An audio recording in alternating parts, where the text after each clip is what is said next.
Hello, YouTube. Magnitude Gaming here with our 8th episode on the history of competitive play, covering the Shonen Jump Championship Series.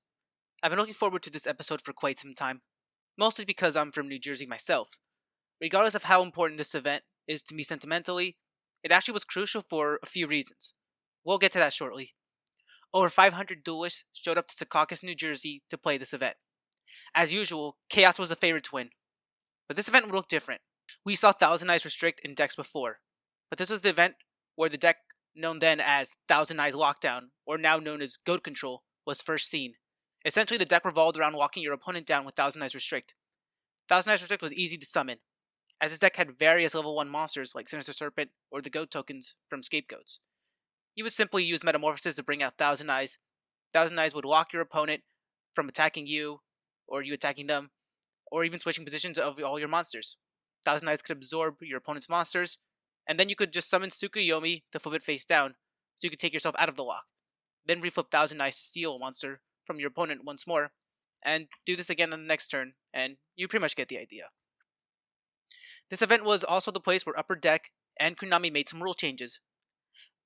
Back in 2005, and anytime before that, you could activate cards like Bottomless Trap Hole or Torrential Tribute in the damage step. Now you can't activate those types of cards, as it's usually restricted to cards that alter the attack. Also, back in the day, you weren't allowed to change the battle position of a monster on the turn it had changed its position by a card effect, like Book of Moon or Enemy Controller. Now, you're allowed to change the battle position of a monster, even if it was changed by a card effect, as long as that monster didn't declare an attack or had its battle position changed previously. These changes absolutely helped make Tsukuyomi more broken and set the way for Thousand Eyes to dominate the format. Augusto Moda of Comic Odyssey won the side events for Cybersign at this event, giving the team their 8th copy. Comic Odyssey came out strong at this event, and placed 3 members into top 8. Terasak Punsambat, Wilson Luke, and Ryan Hayakawa all made it into top 8. All 3 were champions, and certainly didn't come to the East Coast to settle for anything less than a title. So, do you guys remember when I said that there was a team out in the East ready to challenge them? Well, here they are. This is Team Overdose. While Comic Odyssey is one of the most dominant teams of the early days, we can argue that Overdose is one of the most dominant teams in the history of Yu-Gi-Oh! While the team would later expand into having members throughout the US and other parts of the world, the original Team Overdose was based in the New Jersey, New York area, and they were here to put themselves on the map. Overdose placed 2 members in the top 8, Brian Coronel and their leader, Raimus Lizzo. Top 8 also included Stephen Clavelli, Roberto Martinez, and Mary Triatifelidi. Mary was the first female to top a major event in Yu-Gi-Oh!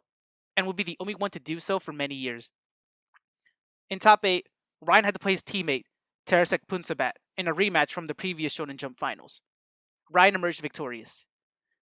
Wilson Luke barely made it past Stephen Clavelli. They actually went into an unprecedented Game 4, which is almost unheard of now. Luke won Game 1, and a Ring of Destruction led to a tie in Game 2. In Game 3, Clavelli won in time. Clavelli went first in Game 4 and didn't draw well at all. Luke capitalized on his turn after summoning his Breaker the Magical Warrior to destroy Clavelli's Mystical Space Typhoon. Then used No Mana Crossout on his opponent's face down monster and just attacked in time. Raimus Lizzo also had a scare in top 8 against Roberto Martinez. A key lightning vortex, as time was about to be called, led him to victory in Game 3. Brian Cornell was successful in taking down Maria Triatifelidi. The semifinals was now down to 2 members from Team Overdose and 2 members from Comic Odyssey. Upper Deck and Konami did something that you never see now. They decided to repair the semifinals. It was originally supposed to be teammate versus teammate, Overdose versus Overdose, and Odyssey versus Odyssey. But they changed it. Instead of Raimus Lizzo facing his teammate Brian Coronel and Wilson Luke facing Ryan Hayakawa, they repaired it to make it a Comic Odyssey versus Team Overdose matchup on each side of the semifinals bracket. It was East Coast versus West Coast. Would we have another East versus West matchup in the finals? Or would teammates face off for the title in the finals of this Shonen Jump?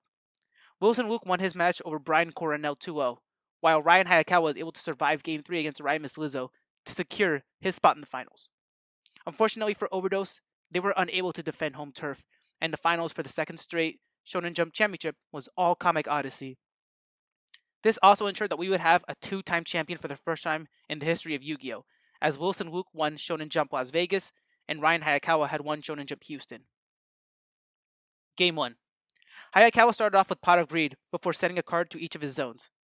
Luke summoned Sangan, played No Man of Crossout to remove Ryan's Sangan, attacked directly, then set a spell or trap. Ryan set a monster, and pass play back to Luke. Luke summoned Slate Warrior, but it was removed by Bottomless Trap Hole. Sangan attacked the face down Don Zalug, and next turn, Zalug went after Sangan. But Ring of Destruction destroyed Don Zalug. Hayakawa set a monster and passed again. The monster was then attacked by Sangan and another Slate Warrior. He used Ring of Destruction to destroy the Slate Warrior, and Sangan attacked right into a DD Assailant. Next turn, he turned Assailant to attack mode, played Premature Burial on Don Zalug, and Normal Summon Tribe Infecting Virus. That was actually enough for game, and Ryan Hayakawa was able to steal Game 1.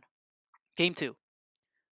Luke opened Game 2 with 2 set face-down spell traps, and he quickly got hit with Heavy Storm. He chained a Scapegoat but lost his Torrential Tribute in the process. Ryan Hayakawa summoned Don Zalug to destroy a goat. He used Graceful Charity and set a spell or trap to his zone. Next turn, he kept the pressure up with Enraged Battle Ox, but it was negated by Magic Cylinder. Luke used Metamorphosis to bring out Thousand Eyes Restrict to take the Enraged Battle Ox. He then attacked with Thousand Eyes, but he got destroyed by Mirror Force. Ryan Hayakawa was on the defensive, and next turn, he started attacking with Tsukuyomi.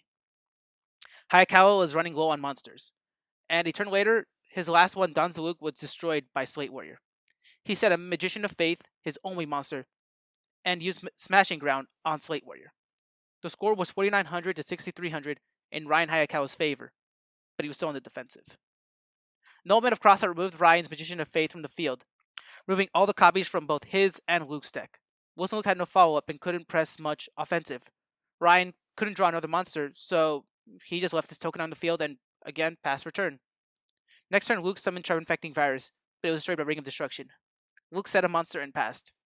Ryan attacked the last sheep token with Sinister Serpent, then played No Mana Crossout on Luke's face-down Night Assailant, and removed the other copy from his deck, and passed. Luke set another card. Ryan was matching his pace, though, towards the same intent, and while he was down to 1 card from Luke, he was still in a substantial lead in life points, so he wasn't too worried about it yet. Luke intended to summon DD Warrior Lady, but it was removed by Bottomless Trap Hole. Ryan continued setting monsters, and Luke continued to try to attack. Next was Slate Warrior, and he was successful, but the face down turned out to be a Sangan, and Ryan ended up grabbing his own DD Warrior Lady. Hayakawa set a second face down monster and another spell or trap. Slate Warrior slammed into the new set monster, and it was a DD Warrior Lady. Ryan removed both of them. Luke set a monster and another spell, and his field of 4 cards communicated that he might be sitting on Morphing Jar. Both players passed around until Hayakawa decided to attack with his Blade Knight to wipe out Luke's last monster. Luke summoned Tsukuyomi and turned Blade Knight face down before attacking and destroying it. Hayakawa set a spell or trap and passed. Luke passed, and Hayakawa brought out Black Lost Soldier, Envoy at the beginning. He started doing some numbers and was thinking that this could be a risky play. Ryan decided to take the gamble. He used Metamorphosis to bring out Gatling Dragon and then attacked with it. Luke had 4 face-down monsters. Though one of them was Sakura to armor, he flipped it to take down the dragon. Next turn, Luke used Graceful Charity. He set another spell or trap, putting himself at 4 again, and then set a monster. Hayakawa flipped Ceasefire during Luke's end phase, flipping his monster and revealing it to be Tsukuyomi while making him take 1,000 damage. Because of this, Tsukuyomi bounced off the field due to its own effect. Premature Burial brought back Black Luster Soldier, and Brian had to pay 800 life points. Luke had no response. When Luster Soldier attacked, he flipped his Scapegoat. Enemy controllers turned one of them into attack mode, but Luke chained his Ring of Destruction to destroy the attack position goat before the attack could resolve. Next turn, Luke revealed Premature Burial and Snatch Steal. Ryan scooped, and just like that, Luke was able to steal Game 2. This all came down to Game 3, and we were about to have our first 2-time champion. Hayakawa opened up with Winkland Duo to force Luke to ditch his Metamorphosis and Night Assailant. He then played Graceful Charity into the Magician, Ryan joked, but this turned out to be no joke. He scored a Pot of Greed, discarded an Old Man of Crossout, an enemy controller, and then activated the Pot of Greed. Ryan had used the entire Trinity on his first turn. He set a card to each of his zones and passed. Luke set a spell or trap and passed. Next turn, Ryan summoned Don Zalug and attacked with it, and also swung with Sangan. He was now up 3 cards, 4 cards on his own turn. He set a spell or trap and ended. Luke fought back, though. He activated Heavy Storm to destroy Ryan's 2 set cards. He then attacked Don Zalug with his DD Warrior Lady and passed. Ryan summoned Blade Knight and played Premature Barrier to grab Don Zalug. He then attacked Luke and brought him down all the way 2,700 life points. Luke had just one card remaining in his hand. Luke drew and set both his cards into a spell and trap zone. Ryan attacked with Danzaluk, but Luke flipped scapegoats. Danzaluk and Sangan destroyed 2 sheep tokens, and next turn, he attacked with both of them again, as Luke had just set one more spell or trap. Heavy Storm hit the field on Ryan's side, and Luke chained another scapegoat. Blight Knight went down as the Premature was destroyed, but was replaced with DD Assailant, and 2 sheep tokens were destroyed. Luke got through the top deck, though, and he actually ended up top decking Metamorphosis. He used it on token, made Thousand Eyes, and took the DD Assailant and attacked into Sangan. The card counts were almost dead even off of that top deck. Ryan had 3 cards, Luke had 2. Ryan flipped his set monster from his last turn, revealing to be Magician of Faith. He took back Premature Burial, selected Danzaluk as its attack target when he activated it, and summoned DD Warrior Lady. Magician attacked the last sheep token, and Danzaluk attacked directly, and DD Warrior Lady ended the game right there. Ryan Hayakawa won his second Shonen Jump championship, and became the first person to not only win 2 Shonen Jumps, but he was the only person to win back-to-back Shonen Jumps, until Billy Brake was able to win YCS Toronto and YCS Columbus back-to-back in 2011. Team Overdose made their mark on the game, and it wouldn't take long for them to become a household name in Yu-Gi-Oh! Thank you guys for watching. Please follow and sub to us. We appreciate all the feedback, and once again, thanks for watching. And that's the T from Magnitude.